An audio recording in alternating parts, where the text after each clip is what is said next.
BTCआ फेरेंगा मोनजों सोरजि जानाय नङा। BTCनि सायाव बेहा बुंनांगौ अधिकार गैया।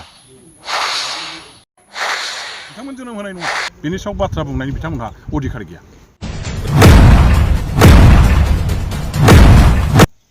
BTCनि रायजो राजाफोरा बिथांमोननि खुगायावल' बुंनायखौ गनाया। BTCनि रायजो राजाफोरनो बुंग्राबो मावग्राबो मानसि सोनांगौ। खुगाल' बुंनानै बाथ्रानि गोदै गोथावल' बेखौ बुंनानै देशा जाथिया जेबो उन्नति जाया। पर्बत जराखौथ' बाद दोन। दिनैनि दिनाव बिथांमोन बायदि नेतानि थाखाय सारा 40टा समस्थियावबो मोनसेबो बिथांमोननि सेकियर जायगा गैया। पर्बत जराथ' बाद होबाव बेथ' गिलु फालु गिथाव बाथाव जायगा खाबाव बेवहाय सारा BTC ओनसोलनि मोनसेबो समस्थियानो बिथांमोन बायदि नेतानि थाखाय दा सेकिउर्ड नङा। फेरेंगानि बुंनाया अनला ओंख्रियाव आगान थायै फास फैसानिबो दाम गैया। बिथाङा सानावनो हाथरखि नुनाय बायदिसो बाथ्रा बुङो। अनला खारियाव आगान थायै फास फैसाबो दाम गैयै बाथ्राखौ बुंनानै सानावनो हाथरखि नुनाय बायदि बाथ्रा। खाम्फा बरगयारि बिथाङा BPF दोलोनिनो जानानै चिरां दुवारनिफ्रायनो देरहासारगोन आरो आगुनि बायदि डिपुटि चिफ जानानै BTC हालामनि जौगाखां बिथिङाव हाबाफारिखौ फिन मावफिनगोन। माबानि दस्रा पार्टिनि नङा। खाम्फा बरगयारिया गेलेगोन BPFनि जानानै आरो BPFनि जानानै चिरां दुवारनिफ्राय देरहाबोनानै आगोलनि बायदि डिपुटि चिफ जानानै मा खांख्राइल' अक्ट'पास जानानैब्लाबो अक्ट'पासनि गासैबो आखाइ खांख्राइनि गासैबो आखाइजों हमथानानै जों BTCखौ रैखाथि होगोन।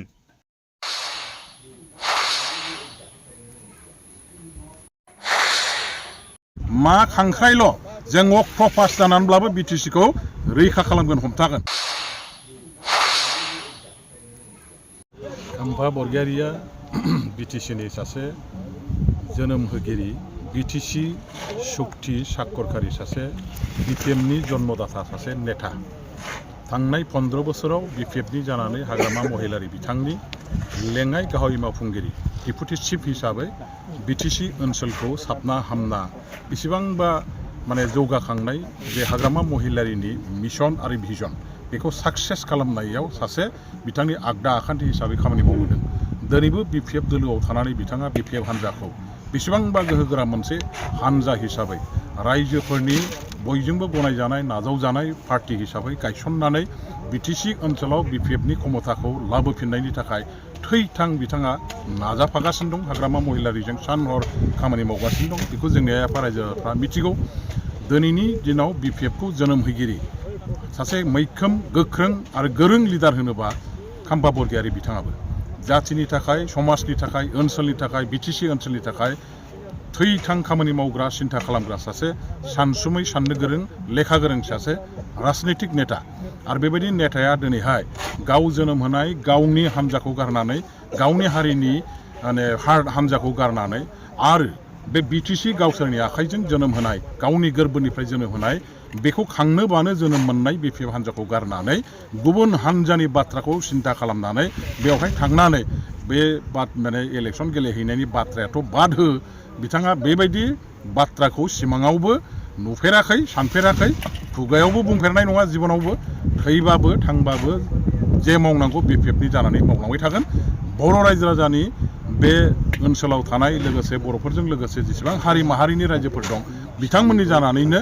बिथाङा खामानि मावबाय थागोन। BTCखौ जौगाखांनायनि थाखाय बिथाङा खामानि मावबाय थागोन। बावहाय फेरेंगा बसुमतारी बिथाङा जे मोनसे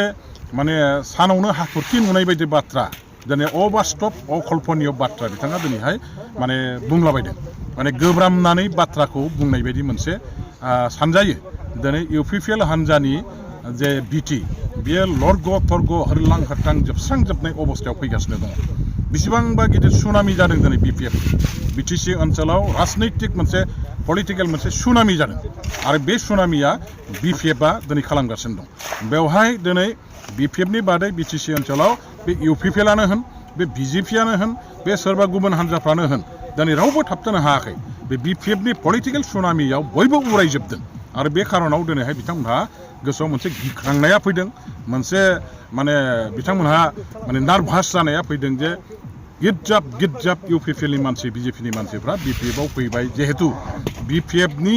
जानानैनो खाम्फा बरगयारिया चिरां डुवार्सआव इलेक्सन गेलेनानै आरोबाव देरहाफिनबावनानै फैबाय थानाय 2025आव हाग्रामा महिलारिनि आगोलनि बायदि डिपुटि चिफ जानानैनो बिटिसिखौ सालायफिनगोन बावहाय खुनु इउपिपिएलनि सोरबा माबानि दस्रा पार्टिनि नङा खाम्फा बरगयारिया गेलेगोन बिपिएफनि जानानै आरो बिपिएफनि जानानै चिरां डुवार्सनिफ्राय देरहाबोनानै आगोलनि बायदि डिपुटि चिफ जानानै बिटिसिखौ माने बेसेबांबा जौगाखांनाय आरो गोख्रों मोनसे माबायाव थोरफोआव लाबोगोन बेसो गुबै बाथ्राया आरो बेखौ नुहुरनानै दिनैहाय फेरेंगा बसुमतारिया माने अनला खारियाव आगान थायै फास पैसाबो दाम गैयै बाथ्राखौ बुंनानै मानसिफोरनि सिगाङावहाय गावनि गोब्रामनाय माखासे बे जे दिनै मोजां अबस्थायाव गैया मानसिया जे असुस्थ अबस्थायाव दङ बेखौसो फोरमान होनानै लानाय जादों सार दिनैनि दिनाव नोंथांमोनखौ बिथाङा खांख्राइजों रुजुनानै बानसावनाय बायदि खोथाखौ स्टेटमेन्टनि गेजेरजों बुंबाय थादों खर' गैयै खांख्राइ होनना बुंदों मा बुङो फेरेंगा बसुमतारिया दिनैनि दिनाव गावनो जे मिथिया जे बिटिसिया बिथांमोननि जोनोम होनाय नङा जे बिटिसिनि गाज्रियाव जिरायनानै दिनैहाय बिथांमोनहा सासन खालामबाय थादों 2003 सनाव हाग्रामा महिलारि बिएलटि आरो बै समनि आबसु बिपिसिया जोनोम होनाय आन्दलननि मोनसे फिथाइ 6 शेड्युल जे अट'नमास काउन्सिल इन्डियान कनस्टिटिउसननि बियो दिनै जायफोर काउन्सिलाव जिरायदों बे नेताफोरा जोनोम होनाय नङा 6 शेड्युल अट'नमास काउन्सिल दा बिटिसि जे दङ बे जायगाय बिएलटि बै समनि आबसु नेताफोर बिपिसिनि नेताफोर आबोब दुब्बा हारिमु आफाद आरो हाजार लाख संग्रामि बर' रायजो राजाफ्रा जोनोम होनाय मोनसे एरेन्जमेन्टसो दा दिनै बे एरेन्जमेन्टआव थानानै 15 बोसोराव हाग्रामा महिलारिया जेरैबायदि खामानि मावबोदों बिपिएफनि नेताफ्रा जेरैबायदि खामानि मावबोदों बेखौ बिथांमोनहा सिखार जानो गोसो गैयाब्लाबो सारा भारतबर्षनि सारा आसामनि रायजो राजा नेता दैदेनगिरिफ्रा बेखौ बयबो फंसे रावजोंनो सिखार जायो हय आसामाव मोनसे ओनसोल दं बे जाबाय बिटिसि ओनसोल जे ओनसोलावनाखि बिराद जौगाखांनाय बिराद इनफ्रास्ट्राक्चार लामा सामा जाम्फै दालां स्कुल कलेज हस्पिटाल दिनै गिलु फालु साबना हामना जोंगा मागा दङ आरो बे एकमात्र बिटिसि जोनोमदाता 6 शेड्युल जोनोमदाता हाग्रामा महिलारि बिपिएफ हानजानि दैदेननायाव जानाय जिनिस दा बे बिटिसिखौ रैखा खालामनांगौनि थाखाय जोंहा दायथ' दं मा खांख्राइल' जों अक्ट'पास जानानैब्लाबो बिटिसिखौ रैखा खालामगोन हमथागोन अक्ट'पासनि आखाइजों जोङो माने गासैबो आखाइखौ बाहायजोबनानैब्लाबो खांख्राइनि जेसेबां आखाइ दं बेखौ बाहायजोबनानैब्लाबो जोङो बिटिसिखौ गोबाथुमनानै हमथानानै लाखिगोन दिनै बिथाङा बिटिसिनि सायाव बाथ्रा बुंनायनि खुनु अधिकारानो गैया खारन बिटिसि 6 शेड्युला हाग्रामा महिलारियासो सृष्टि खालामनाय बिएलटि आन्दोलनकारि भाई बन्धुफोर बै समनि आबसु बिपिएससि आबोब दुब्बा हारिमु आफाद आरो आन्दोलनकारि आफा लाख रायजो राजायासो जोनोम होनाय बिथांमोन जोनोम होनाय नङा बेनि सायाव बाथ्रा बुंनायनि बिथांमोनहा अधिकार गैया बिथाङा चिरां दुवाराव गाव जि जेनखासिगोन साननानै पर्बत जरायाव MCLA गेलेनो बिथाङा सानखाबाय नामा मा बुङो बेथ' नुखानाय बाथ्रा चिरां दुवार्सनि आइ आफा रायजो राजाफ्रा स्पष्ट बुंगासिनो दं जे भुल खालामबाय आरो द्वितीयबार जों भुल खालामनो हाया जोङो रन्जित बसुमतारियावथा फेरेंगा बसुमतारिखौ भट होनानै चिरां दुवार्सनि रायजो राजाफ्रा माने मोनसे पापनि खामानिखौ मावनाय बायदि जाबाय खाम्फा बरगयारिखौ फेजेननाया जोंनि थाखाय गिलु फालु मोनसे अपराध जाबाय गतिके जों दासो मर्मे मोनसे अनथप्त खालामदों मोनसे सानफिननाय रियेलाइजआ जों खालामदों जे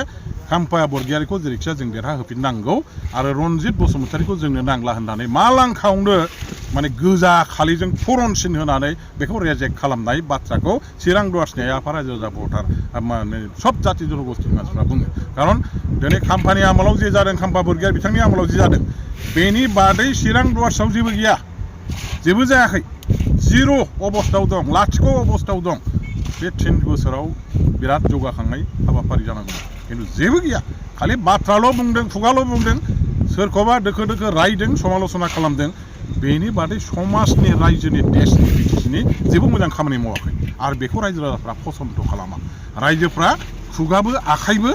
मावग्राबो बुंग्राबो बेबायदि मानसिखौसो मोजां मोनो खुगाल' बुंनानै बाथ्रानि गोदै गोथावल' बेखौ बुंनानै देशा जाथिया जेबो उन्नति जाया समाजा उन्नति जाया आरो बेबायदि मानसिखौ